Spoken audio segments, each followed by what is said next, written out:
Buenas tardes, hermanos. Vamos a abrir nuestras Biblias en Efesios capítulo 1. Seguimos todavía en la carta a los Efesios y quizás esta sea la penúltima parte de este capítulo que vamos a ver, porque prácticamente nos queda uno o dos más partes, ¿verdad? O parte del estudio del libro o de la carta de Efesios, del capítulo 1 nada más hasta ahorita, capítulo 1. Bueno, vamos a ver hoy la parte bajo el título o el subtema, el designio de su voluntad. El designio de su voluntad.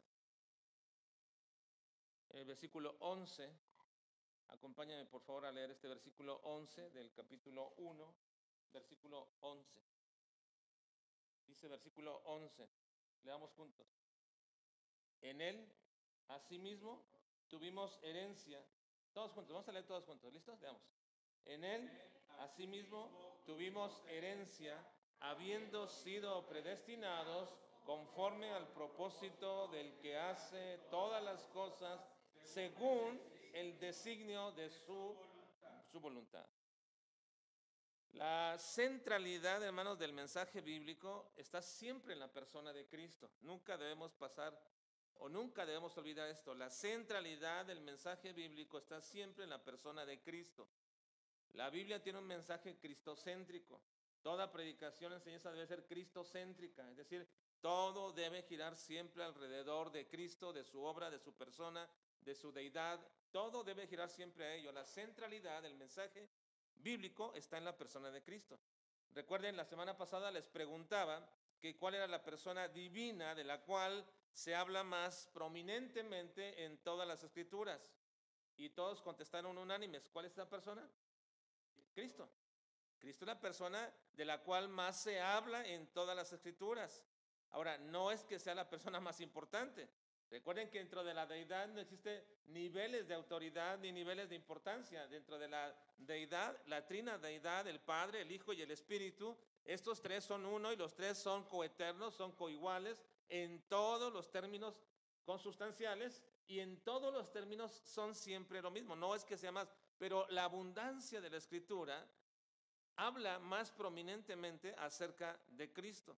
Aún tal que el mismo Señor Jesucristo se arrogaba a sí mismo esta característica de la Escritura. Él mismo decía que la Escritura hablaba de él. Por ejemplo, en Juan capítulo 5, versículo 39 y 46 dice, versículo 39 dice, escudriñad las Escrituras porque a vosotros les parece que en ellas tenéis la vida eterna y ellas son las que dan testimonio de mí. Está diciendo Cristo, las escrituras, las que ustedes hablan, las que ustedes estudian, ellas son las que dan testimonio de mí. Así que Cristo mismo se abroga este derecho de que las escrituras sean la centralidad de su persona. En el versículo 46 dice también, porque si creyeses a Moisés, me creerías a mí, porque de mí escribió él. Ahora, los mismos apóstoles también reconocieron este hecho. Juan 1:45 dice, Felipe halló a Natanael y le dijo, hemos hallado a aquel de quien escribió Moisés en la ley, así como los profetas, a Jesús, el hijo de José de Nazaret. Está diciendo Felipe que ellos habían leído, que ellos sabían y que prominentemente las escrituras hablaban acerca de ese Mesías que habría de venir, y ellos dijeron, tanto Moisés como los profetas hablan de él, sabemos de él por lo que hablan de él, todo el Antiguo Testamento habla de él, así que lo encontramos, este es Jesús. Entonces, hermanos, nos damos cuenta de que la prominencia de la persona de Cristo es abundante tanto en el Antiguo como en el Nuevo Testamento. Si el Antiguo Testamento está hablando acerca de Jesús, el Nuevo Testamento por supuesto que habla de Jesús. Tenemos 4 evangelios que hablan de Jesús. Tenemos todas las cartas que hablan de la obra hecha por Jesús. Tenemos un libro histórico que habla del testimonio que todos daban acerca de Jesús. Y tenemos un libro profético al final que habla de la victoria de Jesús sobre todas las cosas. Así que la persona más prominente, no en cuanto a importancia, sino más prominente en cuanto al testimonio de las Escrituras, es el Señor Jesucristo.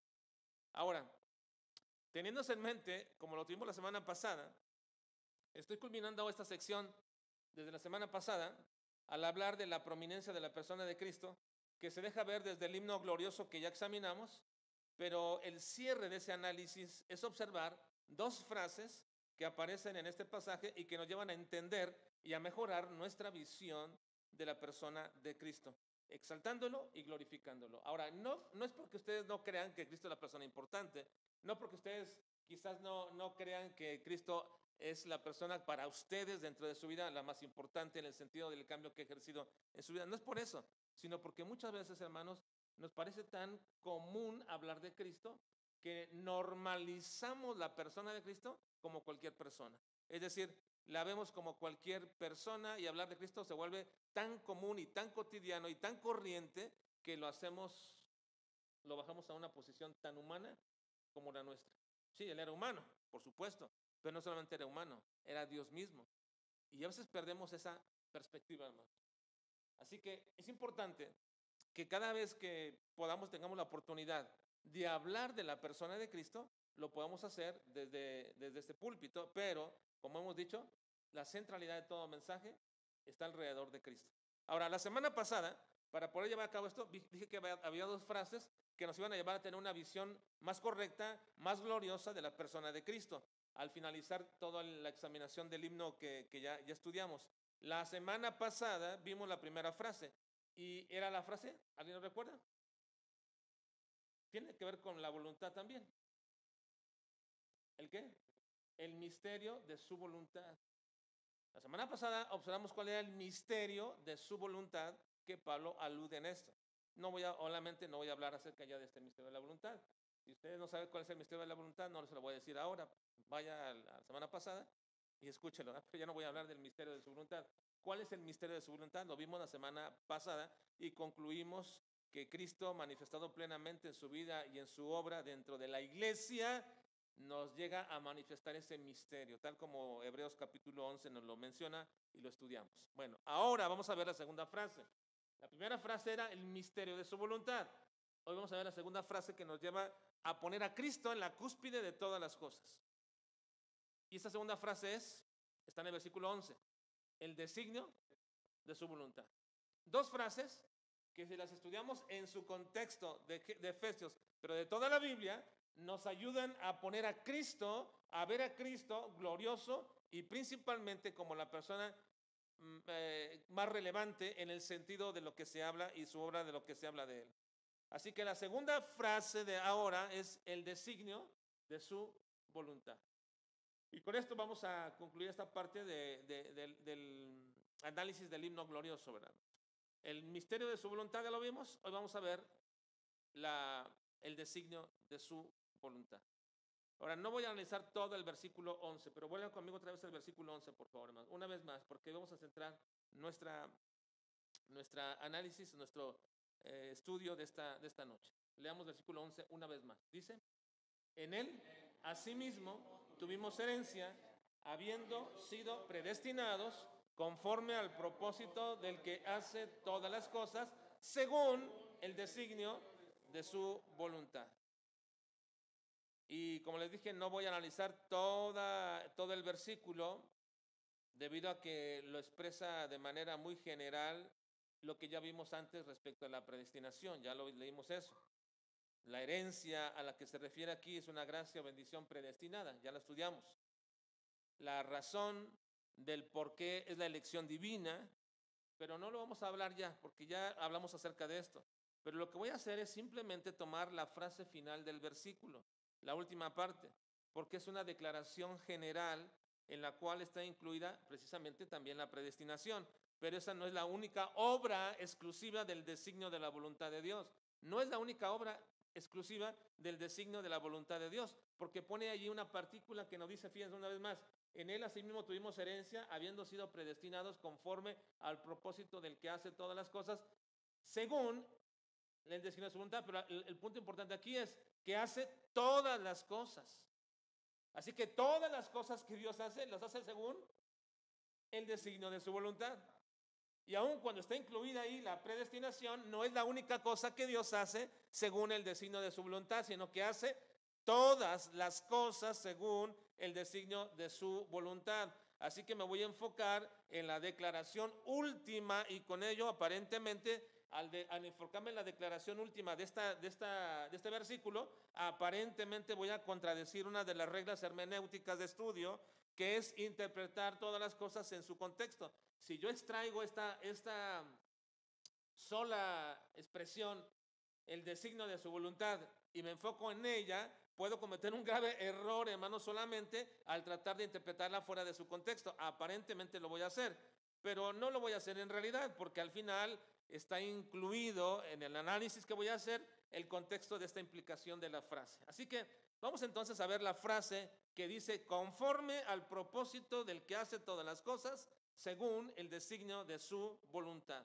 ¿Qué implicaciones tiene esta frase que hoy quiero comentar con ustedes, que hoy quiero estudiar con ustedes? ¿Qué implicaciones tiene la frase decir que hace todas las cosas según el designio de su voluntad? Bueno, solamente veremos 3 implicaciones respecto a esto. Número 1, que Dios tiene una voluntad.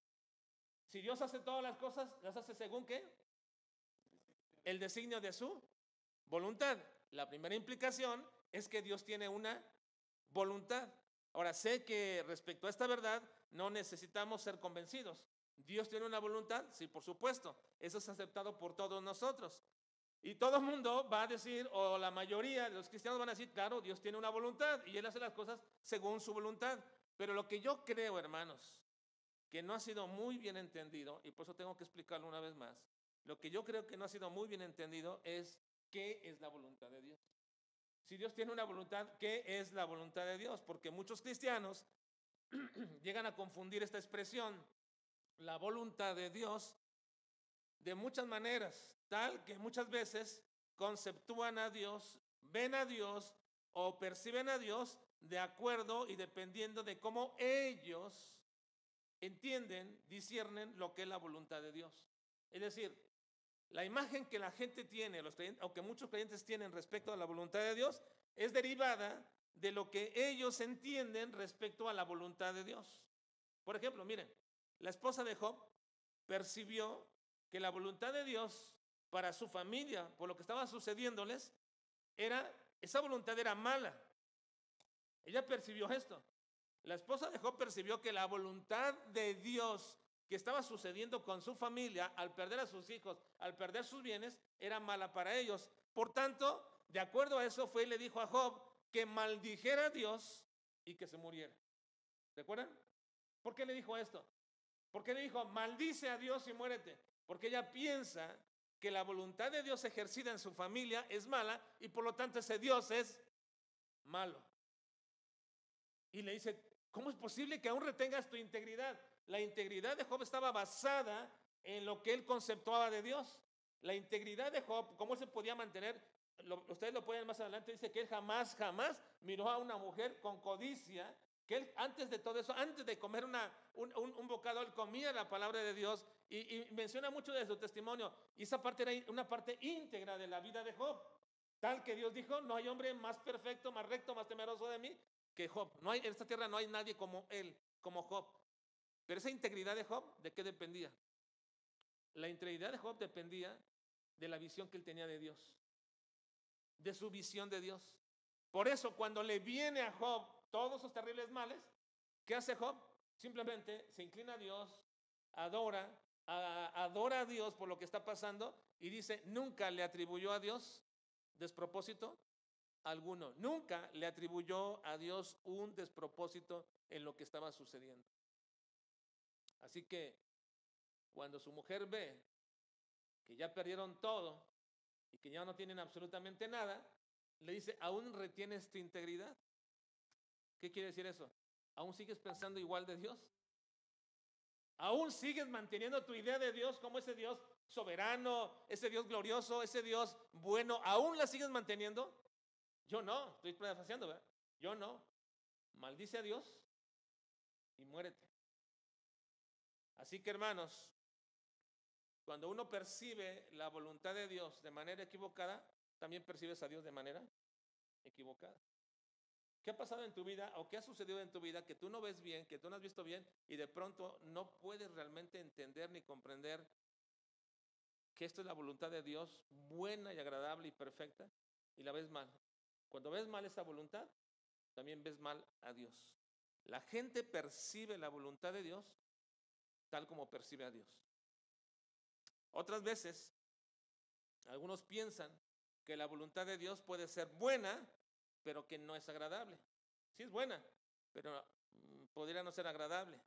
Sobre todo me refiero a cosas que tienen que ver con decisiones que debemos tomar. Hay gente que va a tomar decisiones sobre trabajo, sobre la familia, sobre su persona, y de pronto está en una encrucijada porque dice, pues sí, tengo que tomar, y yo sé que la Biblia dice, Dios dice que haga esto, pero esta es la voluntad de Dios, y esa es buena voluntad de Dios, pero no es agradable. No es agradable. Para muchos no es agradable tomar la voluntad de Dios como Él la demanda. Miren, recuerdo que cuando éramos jóvenes, algunos de nosotros, jóvenes, me refiero a 17, 18 años, algunos de nosotros platicábamos en nuestra iglesia de la voluntad de Dios respecto a una novia. ¿Verdad? ¿Cuál es la voluntad de Dios respecto a eso? Y hablábamos algunos, éramos pocos, ¿verdad? Que tratamos asuntos como estos, pero que hablamos de la voluntad de Dios. Y muchas de las veces, y no sé por qué, el pensamiento general entre nosotros era que la novia que Dios quería para nosotros era la que menos nos iba a gustar. Siempre pensábamos eso. Y decimos, no vamos a orar por la voluntad de Dios, porque siempre pensábamos, no sé por qué, que si la voluntad de Dios era la que menos nos iba a gustar, porque pensábamos que la voluntad de Dios era traernos a la mujer que menos era agraciada, y así tenemos que aceptar la voluntad de Dios. Esa era una idea que había. Y no está ajena a la de muchos. Cuando tú le dices a alguien, o estás orando por la voluntad de Dios, no quieren orar por eso, porque lo que quieren ellos, lo que les agrada a ellos, lo que les agrada, y piensan que lo que Dios te va a dar no te va a ser agradable. Hay como una intencionalidad de eso. Yo pienso que lo que Dios me va a dar sí va a ser bueno, pero no me va a ser agradable. Bueno, y por eso es que a muchos tienen la reticencia, muchos jóvenes, a pedir la voluntad de Dios, porque y me acuerdo, y sobre todo se maximizaba porque había en la iglesia, en aquellos tiempos, una señorita muy poca graciada, ¿verdad? Muy poca graciada, y todo el mundo pensaba diciendo, ¿y qué tal si es ella la que es la voluntad de Dios? Y no, mejor no oro por la voluntad de Dios, no oro, porque pensábamos que Dios nos iba a dar algo que no nos iba a agradar. Ahora, ese era el pensamiento juvenil y adolescente, ¿verdad? Pero, pero sigue siendo el pensamiento en otras áreas de la vida, que cuando estás en una disyuntiva de la voluntad de Dios, a veces no quisieras saberla porque piensas que la voluntad de Dios no es agradable. Es buena, es lo que Dios dice, pero no va a ser agradable para mi vida. Y entonces nos retraemos de pensar en esto. Y estas cosas manifiestan una vez más nuestra idea de Dios. Como que si Dios está diciendo, "Bueno, para que te aprendas, te voy a dar algo que no te agrada, para que aprendas a obedecerme". Y no es así, hermano. Dios no es de esta manera. Así que Dios tiene una voluntad, y eso no creo que ninguno de ustedes lo replica. Pero ¿entendemos realmente qué es la voluntad de Dios? Ahora, el término voluntad viene de la palabra griega telma y habla de una elección, de un deseo, de un propósito. De ahí viene la palabra voluntad, de una elección, un deseo, un propósito. En términos filosóficos, se dice que la voluntad es la facultad que tiene cada individuo para poder decidir y organizar su propia conducta como quiere. Todos los seres humanos, individuos, tienen una voluntad, y esa voluntad es la facultad para decidir y organizar tu propia conducta como tú deseas. Sin embargo, en el hombre caído, que es cualquier hombre de la tierra, el hombre caído está influenciado por una naturaleza pecaminosa, porque nacemos con una naturaleza pecaminosa, y esa voluntad que tenemos está influenciada por nuestra naturaleza. Mi naturaleza va a influenciar mi voluntad, porque la voluntad es parte de mi naturaleza, por tanto también está influenciada. Y en ese sentido tampoco es diferente respecto a Dios. La voluntad de Dios está influenciada por su naturaleza. Así como la voluntad del hombre está influenciada por la naturaleza del hombre, la voluntad de Dios está influenciada por su propia naturaleza. Pero aquí hay una diferencia. Y hasta donde nosotros podemos saber, La voluntad de Dios surge de su naturaleza, donde en Dios no hay pecado, no hay imperfección, y por eso la voluntad, las decisiones y los propósitos de Dios nunca serán malos, nunca serán pecaminosos, nunca serán imperfectos, porque provienen de la naturaleza perfecta, santa de Dios. Por lo tanto, su voluntad deriva de una naturaleza perfecta. Y cuando Él nos manifiesta cuál es su voluntad, esa voluntad nunca, nunca, hermanos, es pecaminosa, ni nunca es mala, ni nunca es imperfecta. Dice Pablo en Romanos capítulo 12, versículo 2. No, lean conmigo, dice.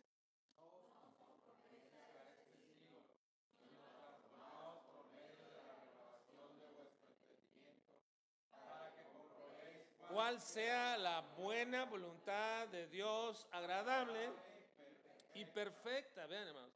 Entonces, la voluntad de Dios siempre surge de su naturaleza, de quién es Dios. Y esa naturaleza santa, perfecta, amorosa, todo lo que Dios es, influencia su voluntad. Es la parte como se deriva su voluntad. Así que, si en el hombre, hermanos, hay una voluntad, esta voluntad en realidad nunca es libre. Esta voluntad está coaccionada por su naturaleza. Alguien dice que el hombre tiene toda la libertad para decir lo que quiere. Y en ciertos términos diríamos que sí, pero completamente diríamos que no. ¿Por qué? Porque su voluntad va a ser influenciada por su naturaleza. Por eso dice la Biblia que cuando el hombre comenzó a pecar en el libro de Génesis, comenzó a pecar y a hacer lo malo tal que Dios trajo sobre ellos el diluvio, lo hizo por lo siguiente, dice, porque vio Dios que el designio de la voluntad de todo hombre era de continuo, solamente el mal. Un hombre caído, lo que desea son cosas caídas. Un hombre caído no va a buscar a Dios. Un hombre caído no va a buscar agradar a Dios. Un hombre caído no va a buscar el ser una persona que vive bajo los estándares de Dios. Va a ser de acuerdo a lo que su naturaleza le demanda. Así que, por lo tanto, hermanos, la voluntad de Dios depende de la naturaleza de Dios. Y esa naturaleza es perfecta, santa, buena. La naturaleza de Dios está llena de perfecciones. Entonces su voluntad siempre será ¿qué? Perfecta, buena y aparte agradable. Así que no pensemos, no tengamos temor diciendo, bueno, si pido la voluntad de Dios no me va a agradar. No, te va a ser difícil quizás porque tu carne va a querer lo que tú quieres. Porque tu carne va a desear lo que tú estás buscando. Quizás tú buscas una mejor remuneración e irte a cualquier otra parte y dejar tu trabajo o dejar tu familia porque estás buscando algo, pero dice Dios, no es así. Tienes que vivir bajo mis preceptos para que entiendas cuál es mi voluntad y entonces en esa voluntad va a ser perfecta, agradable, va a ser lo que es correcto. Y te va a resultar difícil, porque tu carne quiere otra cosa, porque tu naturaleza pecaminosa quiere otra cosa, pero la voluntad de Dios es perfecta. Así que vayamos entendiendo lo que es la voluntad de Dios. La voluntad de Dios deriva de su naturaleza. Ahora, también hay que saber que Dios tiene una sola voluntad. Que Dios tiene una sola voluntad. Ahora quiero añadirle a esta mi título. Dios tiene una voluntad, pero quiero añadirle ahora esta parte. Dios tiene una sola voluntad. No es que tenga dos voluntades el Señor, ni tres voluntades, ni algo así como lo llaman algunos, la voluntad permisiva de Dios. No, de ninguna manera. Ese concepto es contradictorio a nuestra idea realmente de Dios. Contradice la naturaleza de Dios. Lo que algunos llaman la voluntad permisiva de Dios realmente es un pensamiento muy ad hoc al hombre que quiere ver a Dios de manera equivocada, pero ese concepto de una voluntad permisiva de Dios contradice la naturaleza de Dios. La gente dice, bueno, Dios no quería esto, pero lo permitió. A ver, ¿cómo? Si Dios no quería esto, pero lo permitió, si Dios no lo quería, no sucede. ¿O sí? Contradecimos la soberanía de Dios. O estamos diciendo que en este mundo suceden cosas que Dios no quiere y como Él no tiene poder para poder evitarlas, entonces lo permite. ¿Es así, hermanos? Esa no es nuestra visión de un Dios soberano. Nuestra visión de un Dios soberano va por encima de estas cosas. Entonces no existe tal cosa de la voluntad permisiva de Dios. Y algunos piensan de esta manera, que al decir que hay una voluntad permisiva de Dios, entonces No era la voluntad de Dios, pero Dios lo permitió y convirtiéndose entonces en lo que llaman algunos la voluntad permisiva de Dios. Y esto es negar todo lo que creemos o lo que hemos dicho acerca de Dios. La voluntad de Dios es una sola, pero se expresa de dos maneras diferentes. La voluntad de Dios es una sola, pero se expresa de dos maneras diferentes. Primero, lo que conocemos como la voluntad decretiva de Dios. Es la misma voluntad, pero se expresa como voluntad decretiva de Dios. ¿Qué significa esto? Que la voluntad decretiva de Dios es lo que Dios ha decretado que suceda y no tiene nada que ver con que tú y yo hagamos algo o que intervengamos en eso. No, Dios lo ha decretado y así va a suceder y así va a pasar. Por ejemplo, Dios había decretado antes de la fundación del mundo que Cristo viniera a este mundo. ¿Sí, hermanos, o no? La Biblia lo revela. Dios había mandado que Jesucristo viniera antes de que este mundo existiera. Y lo revela su propia palabra. Antes de que el mundo existiera, Jesucristo ya había sido destinado a venir a esta tierra cuando aún no había hombres, ni había mundo, ni había existencia. Eso simplemente es un plan, un pacto eterno de Dios. Es un decreto que luego se va llevando a cabo en el proceso de la historia. Y se llevó tal y como Dios lo había predispuesto. Lo decretó que moriría de tal manera, de tal forma, y así murió. Esa es la voluntad decretiva de Dios. Ahora, esa misma voluntad de Dios se puede manifestar como voluntad decretiva, pero también se puede manifestar como voluntad preceptiva. Va a ser, bueno, a ver, uso términos para que ustedes lo puedan resguardar o mantener en su mente y lo puedan utilizar. Decretiva es un decreto de Dios. Preceptiva viene de precepto, mandamiento. Mandamiento, estatuto, precepto. ¿Qué significa eso? Que la voluntad preceptiva de Dios es la que Él en su palabra nos dice cuál es su voluntad. Nos dice mediante sus mandamientos, nos dice mediante sus preceptos, nos dice mediante sus leyes cuál es esa voluntad. Ahora, si usted quiere hacer un pequeño listado después, hágalo, agarre una concordancia y comienza a buscar la voluntad, y luego vea qué se refiere en ese momento o qué se refiere respecto a eso. Por ejemplo, dice, la voluntad de Dios es vuestra santificación, que os apartáis de los ídolos. ¿Esa es una voluntad qué? ¿Decretiva o preceptiva? Hermanos, preceptiva, está manifestándose lo que Dios quiere de nosotros. La voluntad decretiva de Dios no tiene que ver con que usted y yo hagamos. A ver, yo decreto que uno de ustedes tiene que llevar el mensaje del evangelio. No, eso no tiene que ver con eso, porque ya intervenimos nosotros ahí. Y en la voluntad preceptiva de Dios interviene el hombre. Así que la voluntad preceptiva de Dios es lo que Dios quiere que el hombre haga. El Señor quiere que vivamos santa y piadosamente. El Señor quiere que nos podamos llevar el evangelio a toda criatura. Son preceptos de Dios y hay cientos de preceptos de Dios que van rigiendo y que van moldeando nuestra vida a una vida como Dios la quiere, a una vida de santidad, a una vida de gloria, a una vida de honra para Dios, a una vida que a Dios le agrade, a una vida que le pueda glorificar con lo que hace. Todos los preceptos, todas las leyes, todos los mandamientos que están en su palabra van moldeando nuestra vida y en la medida que vamos aprendiendo a obedecernos, en la medida que vamos aprendiendo a adquirirlos y hacerlos parte de nuestra vida, esto nos lleva a un moldeo de vida que agrada a Dios. Dice la voluntad preceptiva. Pero hay una sola voluntad. Dios nos tiene dos voluntades. Dios no tiene una voluntad que no quiere, pero que lo permite. No. Dios tiene una sola voluntad y esta se manifiesta decretivamente. Se va a hacer. O preceptivamente. La regulo mediante mandatos. Esto quiero yo de ustedes, de ustedes. Pero déjenme decirles, esta es la voluntad que se puede expresar o que se puede manifestar decretivamente o preceptivamente. Pero hay la misma voluntad de Dios, una que no se expresa, una que está oculta, una que Dios no nos ha querido revelar, una que el Señor no quiere que usted y yo conozcamos. Miren, Deuteronomio 29 dice,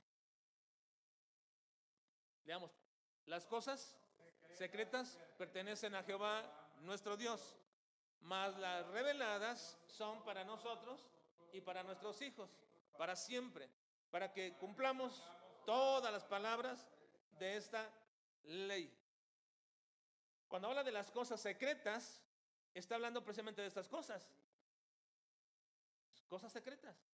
No, recuerden, esta no se expresa. La decretiva sí se expresa. ¿Dónde está en su palabra? Aquí está en su palabra. Sabemos que aquí está. La preceptiva aquí está en su palabra. Esas están expresadas. Pero hay esa misma voluntad, hay cosas de esa voluntad que Dios no expresa. Ahí manténlo ahí, por favor. Hay cosas que no se expresan. Las cosas secretas pertenecen ¿a quién? Ahora, ¿qué son esas cosas secretas, hermanos? Pues es su voluntad. Las cosas, la palabra cosas ahí secretas es su voluntad, pero una voluntad secreta que ni usted ni yo sabemos. ¿Y eso le pertenece a quién? A Dios. Ahora, en ese punto de las cosas secretas es quizás lo que el hombre tiene más inquietud. Y cuando uno habla de cuál es la voluntad de Dios y quiere saber la voluntad de Dios respecto a esto, normalmente está pensando que se refiere a las cosas secretas. Pero en realidad, cuando una persona dice, yo quiero saber, quiero conocer la voluntad de Dios, pues la única manera donde la puedes conocer es en la palabra de Dios. Porque aquella voluntad que es secreta no te pertenece. Sin embargo, ¿cuál es la inquietud más grande que tienen los hombres? ¿Conocer la voluntad que se revela o la voluntad que no está revelada? La que no está revelada. Y por eso el hombre, el mismo hombre incrédulo, busca medios como para conocer cosas que están ocultas y secretas. Van a adivinos, van a cosas para saber algo que está oculto para ellos, que no saben, que en términos naturales no pueden comprender.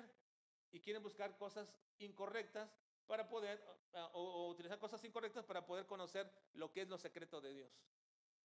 Y lo secreto de Dios es su voluntad. ¿Qué otras cosas podría tener Dios secreto? Pues su voluntad. No hay otra cosa que no sea su voluntad, la que está secreta. Así que, hermanos, esa voluntad no nos corresponde saberla. Y sin embargo es la que más nos abocamos o mucha gente se preocupa por saber. Eso le pertenece a Dios. Pero a veces pensamos que la voluntad de Dios para mi vida en aspectos de trabajo, de matrimonio, de negocio, de familia, etcétera, pensamos que es la voluntad oculta de Dios y queremos saberla. Cuando en realidad todos los aspectos de la voluntad de Dios que tienen que ver con nosotros, en con quién me voy a casar, en dónde voy a trabajar o qué cosa voy a hacer, todo tiene que ver con la voluntad preceptiva de Dios. Toda. Y usted dirá, pero ¿cómo puedo saber? Por ejemplo, ¿cómo puedo yo saber? Esta es la pregunta más inquietante de un joven entre los 17 y a los 25 años. La pregunta más inquietante de un joven es, ¿con quién me voy a casar? Y casi siempre vienen, si algo voy a hablar yo con algún joven es respecto a ese asunto. Puedo hablar de muchas cosas, pero cuando se ponen serios, quieren saber con quién se van a casar. Cuando no son serios en ese asunto, ni piden opinión, hacen lo que ellos quieren. Sí, hacen lo que quieren. Pero cuando son serios en ese asunto, siempre vienen y me preguntan, ¿con quién? ¿Cómo puedo saber la voluntad de Dios respecto a este asunto? Y piensan que es la voluntad oculta de Dios. No, es la voluntad preceptiva de Dios. ¿Cómo lo sabemos? Usted dirá, bueno, ¿y cómo sabe un joven con quién se va a casar? Bueno, o si debo tomar o no debo tomar este trabajo, si debo irme de este lugar o no debo irme. Bueno, todo tiene que ver con la voluntad preceptiva, porque la voluntad preceptiva nos ayuda a conformarnos a la imagen de lo que Dios quiere que nosotros seamos, a ese varón perfecto. Y nos vamos adentrando y cada vez que yo puedo obedecer la voluntad preceptiva de Dios y ponerla en mi vida y avanzar en ella y ejercitarme en la voluntad preceptiva de Dios, entonces déjeme decirle que no va a ser difícil que yo pueda saber cuál es la voluntad de Dios respecto a la mujer o el hombre, viceversa, o al trabajo o a cualquier lugar, cosa. No va a ser difícil saberlo, lo voy a conocer, lo voy a saber, porque estoy inmerso en la voluntad preceptiva de Dios. De entrada, siempre le digo a un joven, mira, ¿cuánta gente hay en el mundo? ¿Cuántos hay ahorita? ¿7,000 millones? ¿8,000? Ya perdí la cuenta. En el mundo.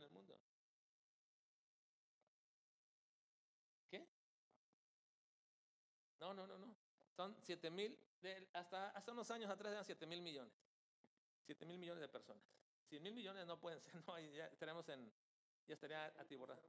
¿Cuánto? ¿Cuánto? ¿Cuánto? Pues eso, 8,000 millones, sí, 8,000 millones. Sí, 8,000 millones, pónganle 8,000 millones. Le digo, si tú quieres saber la voluntad de Dios, sigue los preceptos de Dios. Para empezar, como el 55% para un joven, el 55% son mujeres. Y la voluntad de Dios es que tú te cases con una mujer, no con un hombre. Aún cuando toda esa ideología se está metiendo todavía, para empezar ya quitamos ahí a 4,000 millones que no te preocupes de 4,000, preocúpate de 4,000 que son mujeres. Ahora, de esos 4,000 que son mujeres, ¿cuántos son creyentes? Y estadísticas dicen, hermanos, que es básicamente creo que es un 25% en el sentido nominal, 25% o 30% cuando mucho, de creyentes. Y ahí te quitas ya otros 3, 4, 12, como 3,000 millones más de mujeres. Y luego si sigues el precepto de Dios, porque la Biblia dice que no te cases con un incrédulo, entonces tienes que buscar a alguien creyente. Y luego ya ahí te vas. ¿Cuántos viven en tu área, en tu hogar? Y comenzamos a ver los preceptos de Dios. Y vas a llegar a un punto donde llegas a un rango donde vas a saber, esta es la voluntad de Dios. ¿Por qué? Porque estás viviendo bajo los preceptos. Otra vez escuchaba a alguien que decía, que a alguien le preguntaba respecto a esto, un pastor decía, y me preguntaba esto, y él le decía, bueno, si tú estás viviendo la voluntad de Dios, siguiendo la voluntad de Dios en los preceptos de Dios, la pregunta es, dice, no es tan difícil, nomás dime, ¿con quién te quieres casar? ¿Cuáles son tus prospectos? Y él dijo, no, pues estos tres, ok. Mira, ya está reducido todo eso a 3 o 4 que tú piensas. Comienza a orar a Dios, pide a Dios y vive bajo sus preceptos y llora. Quizás una de esas 4 es la que Dios quiere. Porque si estás viviendo los preceptos de Dios, esos preceptos de Dios te ponen en un marco donde puedes conocer fácilmente la voluntad de Dios. ¿No, hermanos? Así que pensemos en esto. La voluntad de Dios es siempre una, solo una. Y esta voluntad nos lleva a poder conformarnos a lo que Dios quiere. Cualquier cosa que queramos saber sobre estos aspectos será fácilmente identificable si vivimos bajo los preceptos de Dios. Ahora, no olvidemos, hermanos, para culminar este punto, no olvidemos que la voluntad de Dios es una y solamente una, y que ésta siempre está de acuerdo a su naturaleza. Por lo tanto, es perfecta, por lo tanto, es agradable y es buena. Y que esta naturaleza puede manifestarse como decretiva, lo cual tú no puedes hacer nada, o preceptiva, lo cual tú tienes una responsabilidad para vivir en el marco de los preceptos de Dios. O bien, que puede ser no manifestada, es decir, oculta, y tampoco te preocupes por ella, porque nada tiene que ver contigo. Pero esa es la voluntad de Dios. Así que nuestro texto dice que todo lo hizo de acuerdo al designio de su voluntad. Y la primera cosa implicada es que Dios tiene una voluntad. Ahora, voy con la segunda y muy rápido. Esa voluntad nos muestra o nos manifiesta cuál es su designio. Porque si Dios hace todas las cosas según el designio de su voluntad, entonces esa voluntad nos manifiesta cuál es el designio de Dios. Ahora, quizás algunos piensen que es lo mismo la voluntad y el designio. Y hay mucho implicado ahí, sí hay mucho implicado y mucho parecido. Pero hay una diferencia entre lo que es designio, porque el designio habla de deseo y la voluntad es la capacidad. Designio es deseo y voluntad es capacidad. Así que el deseo que mueve a la voluntad de Dios para hacer es lo que hace, lo que sucede como tal para que Dios haga. Miren, es el deseo lo que mueve la voluntad de Dios. ¿Qué es lo que Dios hace? Según su deseo. La palabra aquí designio, hermanos, la palabra usada aquí designio es la palabra griega boulé. Y eso es interesante, porque yo siempre pensé en un momento que era una palabra muy común para voluntad, porque la confundí entre voluntad. Pero ciertamente, hermanos, la palabra boulé en griego aparece 34 veces en el Nuevo Testamento. Así que agarré el Nuevo Testamento, el diccionario de griego, y agarré y dije, bueno, voy a encontrar la palabra boulé porque quiero entender bien qué es el designio. Tengo una idea de lo que es el designio, una idea de diccionario, tengo una idea filosófica de lo que es el designio, pero quiero verlo desde el punto de vista bíblico. ¿Qué es el designio? Y cuando comienzo a buscar, hermanos, busqué la palabra griega boulé, que es la palabra que se usa aquí para designio. Y 34 veces aparece en el Nuevo Testamento. Una sola vez se traduce como proposición, es decir, que Dios propone algo. Otra vez se traduce como designio. Y las 31 veces siguientes se traduce como querer. Una conjugación en todos sus términos, querer. Querer. Él quiere, quiso. Todas las formas y las inflexiones que tiene este verbo, querer, querer, así se traduce. En sus diversas conjugaciones e inflexiones. Así que, por conclusión, designio simplemente es el deseo que Dios tiene. Y la voluntad que Dios hace nos manifiesta cuál es su deseo. Ahora, si usted se pregunta, ¿por qué Dios hace lo que hace? ¿Cuál es la respuesta? Sí, pero ya entendiendo esto. ¿Por qué Dios hace lo que hace? Porque lo que hace es su voluntad. Recuerden que la voluntad, hermanos, la voluntad es la capacidad para hacer.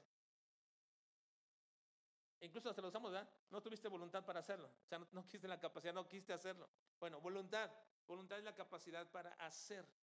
Ahora, la pregunta es, ¿por qué Dios hace lo que hace? Porque ese es su deseo.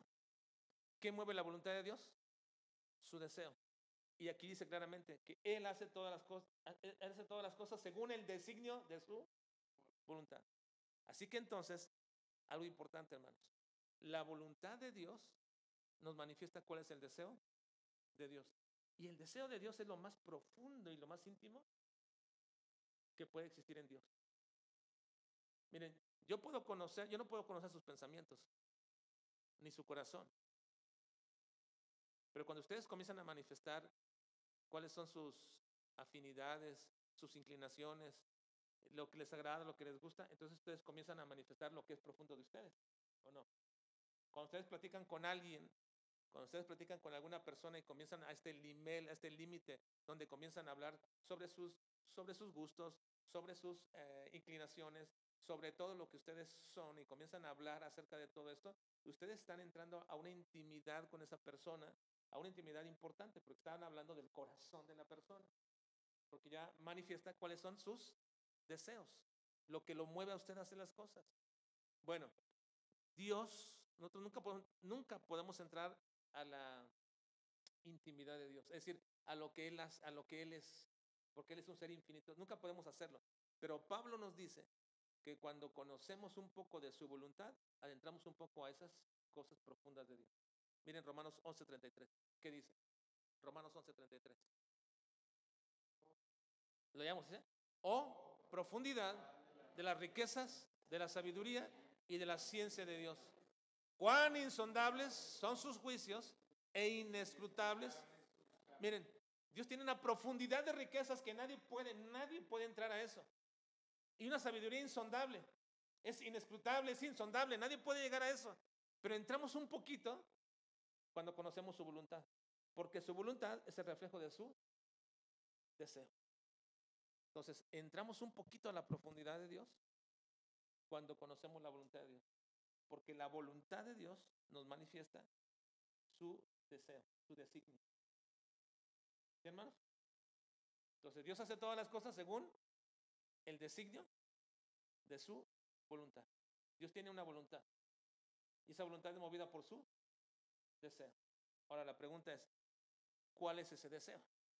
Vamos a entrar un poquito más adentro de la profundidad de Dios. ¿Cuál es ese deseo que mueve la voluntad de Dios? Y culminamos aquí este momento. Hermanos, no hay nada que mueva a Dios que no sea Él mismo. Nada. Nuestro texto dice que Él hace todas las cosas según el designio de su voluntad. ¿Con el fin de qué? ¿Cuál es el fin de esa voluntad, de ese deseo? Está en el versículo 2. Véanlo, por favor, léanlo. Versículo 2. Dice, su gloria. Pero ¿cuál es él? Él hace todas las cosas según el designio de su voluntad, a fin, o sea, es el propósito, para que seamos alabanza de su gloria. Entonces, ¿cuál es el deseo de Dios? No, pero no en nosotros. ¿Cuál es el deseo de Dios? No tiene que ver con nosotros. Es su gloria, la alabanza de su gloria. Si Dios hace las cosas movido por un deseo, ese deseo es la alabanza de su gloria. Y si lo hace en mí es para que yo sea la alabanza de su gloria. Y si lo hace en la creación es para que la creación sea la alabanza de su gloria. Por eso los cielos cuentan la gloria de Dios. Y si lo hace en un universo es para eso, para que el universo sea la alabanza de su gloria. Y si lo hace en el microcosmos es para que eso sea la alabanza de su gloria. Todo está movido por un deseo de Dios. Y ese deseo es la alabanza de su gloria. La alabanza de su gloria. Ahora, es por ello que el medio que Dios utiliza por sí mismo, dentro de lo que llamamos la economía trinitaria. La economía trinitaria se refiere a las relaciones que hay entre el Padre, el Hijo y el Espíritu Santo. Eso se llama economía trinitaria, es un término teológico. La economía trinitaria es eso. Entonces, la economía trinitaria son las relaciones que hay entre el Padre, el Hijo y el Espíritu Santo. Si hay algo, hermanos, hay algo dentro de la economía trinitaria, es precisamente que cada una de las personas de la Trinidad tienen por objetivo mayor alabar a las otras dos personas de la Trinidad. Dios se alaba a sí mismo por medio de cada una de las personas de las divinas.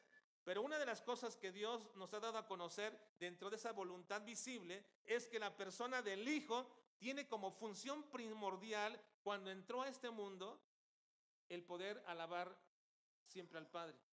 Eso nos lo reveló Él. Una de las razones principales por las cuales Dios viene a este mundo es revelarnos que la función principal del Hijo es alabar al Padre. Miren Lucas 10:21. Dice Lucas 10:21. En aquella misma hora Jesús se regocijó en el Espíritu y dijo: yo te alabo, oh Padre, Señor del cielo y de la tierra, porque escondiste estas cosas de los sabios y entendidos y los has revelado a los niños. Sí, Padre, porque así te agradó. Ahora, todo lo que viene en adelante siempre viene diciendo el Señor: te alabo, te alabo. Todo lo hago para tu alabanza, para tu gloria. Todo lo que el Hijo hacía era para alabanza del Padre. Ahora, ¿cuál era el propósito del Padre? También alabar al Hijo. Jesucristo, en su estancia y naturaleza humana, no tomó para sí mismo nunca la gloria. Era el Padre quien iba a glorificar al Hijo. El Hijo glorificaba al Padre y el Padre glorificaba al Hijo. Juan 8:54 dice, respondiendo a Jesús: si yo me glorifico a mí mismo, dice Cristo, mi gloria nada es. Mi Padre es el que me glorifica, el que vosotros decís que es vuestro Dios. Así que las relaciones trinitarias son estas: el Hijo alaba al Padre, el Padre alaba al Hijo, y luego el Espíritu Santo alaba a las dos personas. Hay una relación trinitaria para cumplir los deseos de Dios. Así que el propósito de Cristo al venir a esta tierra es cumplir primordialmente la voluntad del Padre. En Hebreos 10:7 nos dice que esa fue la razón. Entonces dije: he aquí que vengo, oh Dios, hablando Cristo, para hacer tu voluntad. ¿Cuál era la voluntad del Padre? Su deseo de ser glorificado. Así que vengo, dice Cristo, para hacer tu voluntad, como en el rollo del libro está escrito de mí. ¿Y cuál era esa voluntad? Glorificarlo.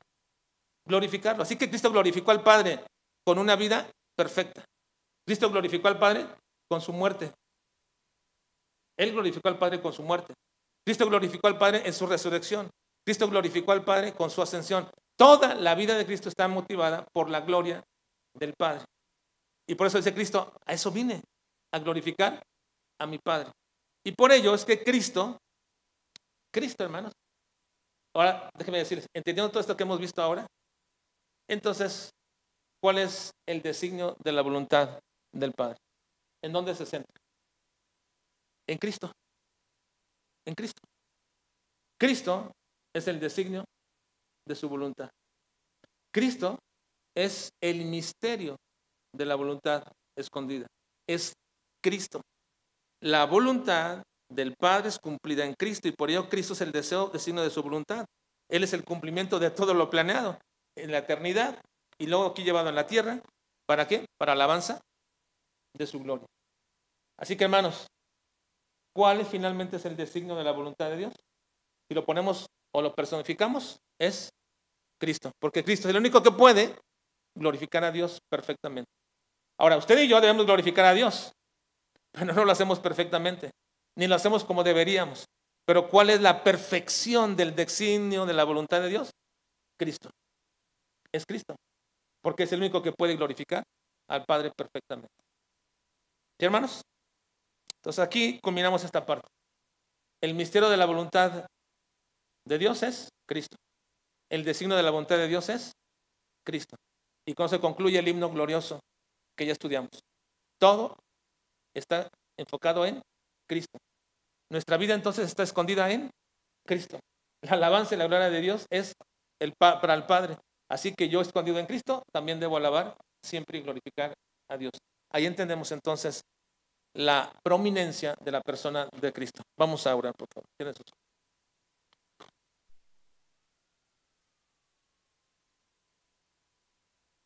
Señor, te quiero suplicar en esta noche que nos ayudes a poder, Señor, entender y comprender de manera tan